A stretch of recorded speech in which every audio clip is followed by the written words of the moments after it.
हर हर महादेव। शिवरात्रि के उपलक्ष्य में आप सभी भक्तों को शिवरात्रि महापर्व की ढेर सारी शुभकामनाएं।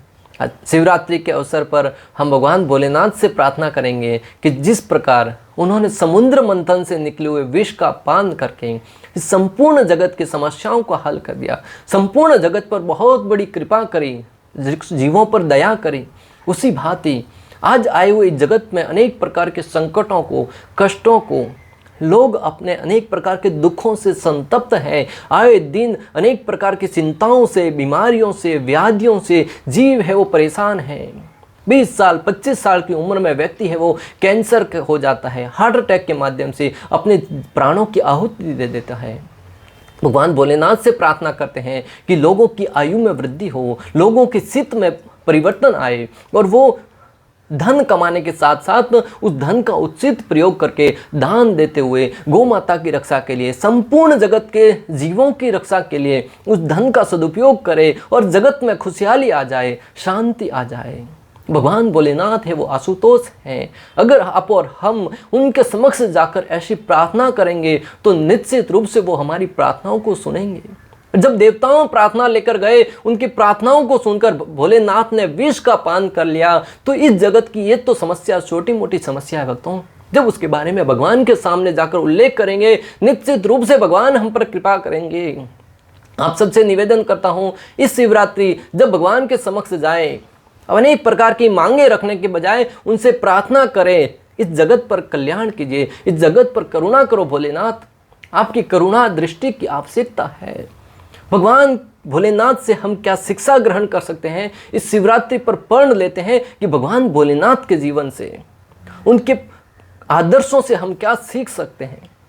भगवान भोलेनाथ ने जैसे विषपान किया, उस विष को अपने हृदय के अंदर प्रवेश करने नहीं दिया, उसको गले में ही रोक दिया। तब से उनका नाम एक पड़ा नीलकंठ महादेव। बोले नीलकंठ महादेव की जय।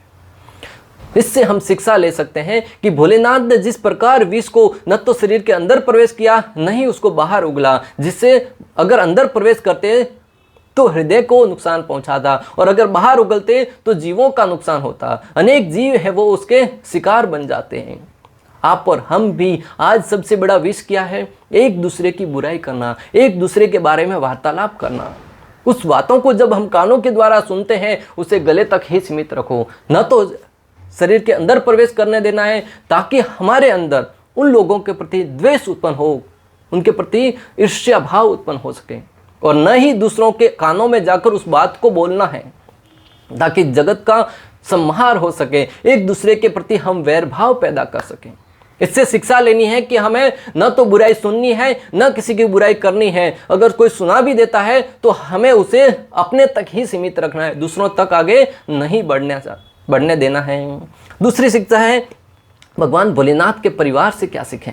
भगवान भोलेनाथ का सवारी है नंदीश्वर, उनके पुत्र गणेश जी की सवारी है सुहा, कार्तिकेय की सवारी है मोर, भगवान भोलेनाथ के गले में हमेशा सर्प रहते हैं, माता पार्वती की सवारी है शेर।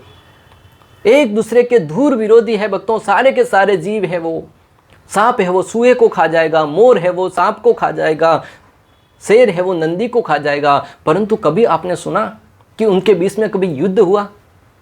वो सब एक दूसरे के साथ प्रेम से रह पाते हैं, कारण वो भगवान भोलेनाथ को अपना केंद्र मानकर उनकी सेवा के लिए वहां पर एकत्रित रहते हैं। इससे शिक्षा लेनी चाहिए कि हम भी अपने परिवार में जब वो जीव होकर एक दूसरे के साथ प्रेम से रह सकते हैं, तो हम तो मनुष्य हैं। हम अपने परिवार में, अपने राज्य में, अपने देश में, अपने समाज में प्रेम से रहना है तो भगवान को केंद्र में रखें, भगवान की प्रसन्नता के लिए कोई भी कार्य करें। अगर हमारे अहंकार को चोट पहुंचती है, पहुंचने दो। अगर भगवान की सेवा में कोई विघ्न नहीं आ रहा है, एक दूसरे के साथ कंधे से कंधा मिला के चलना सीखो। यही हमारे समाज के कल्याण का कारण बनेगा भक्तों, मानव जीवन के कल्याण का कारण बनेगा। तीसरी शिक्षा भगवान भोलेनाथ से सीखे कि हर एक के प्रति दयालु भाव रखें, हर एक के प्रति करुणा का भाव रखें। कोई भी व्यक्ति बड़े से बड़ा राक्षस भी भगवान भोलेनाथ के समक्ष जाता है, भगवान उस पर करुणा करके उसे आशीर्वाद देते हैं। रावण है, हिरण्यकशिपु है, अनेक बड़े बड़े राक्षस है, वो भगवान भोलेनाथ के सामने प्रार्थना करते हैं तो भगवान उनको आशीर्वाद देते हैं, वरदान देते हैं। यह है दया की प्रतिमूर्ति। हमारे सामने तो अगर कोई आके मांगे, भिखारी 5 रुपया भी मांगे, धिक्कार देते हैं। भक्तों, भोलेनाथ से सीखिए दया का भाव। अगर कोई आश्रित जन आपके सामने आकर मांगता है, हाथ फैलाता है, तो देने में संकोच मत करो। भले 5 की जगह 1-2 देना सीखना चाहिए। इस प्रकार शिवरात्रि के महापर्व पर इन कुछ शिक्षाओं को अगर हम अपने जीवन में उतारेंगे और भगवान के सामने जाकर भगवान भोलेनाथ से प्रार्थना करेंगे तो निश्चित रूप से भगवान भोलेनाथ प्रसन्न होंगे। भक्तों, आए दिन हम शिवरात्रि में भगवान के सामने जाते तो बहुत धन दौलत रुपया पैसा मांगते हैं, परंतु कभी विचार किया कि भगवान भोलेनाथ न तो किसी बड़े बंगले में रहते हैं, न ही उनके घर में कोई बड़ा साज सजावट है, न उनके पास कोई बड़ा गाड़ी है, वो मात्र नंदी के ऊपर सवारी करते हैं। वो भी परिवार में रहते हैं, फिर भी कैलाश पर्वत पर खुले छत के नीचे रहते हैं। इससे हमें सीखना चाहिए कि धन दौलत रुपया पैसा हमें आनंद नहीं देने वाला। ये प्राप्त करके तो व्यक्ति और अधोगति की तरफ प्रवेश कर रहा है। समाज में दुख बढ़ रहे हैं, कष्ट बढ़ रहे हैं, लोगों में दीवारें उत्पन्न हो रही है आपस में, कारण हमारे स्वयं की इंद्रिय भोग करने की लालसा। इसलिए अगर भगवान के सामने जाकर मांगना है तो उनसे मांगिए कि भोलेनाथ, जो वस्तु मेरे लिए श्रेष्ठकर हो वह निश्चित रूप से मुझे प्रदान करे।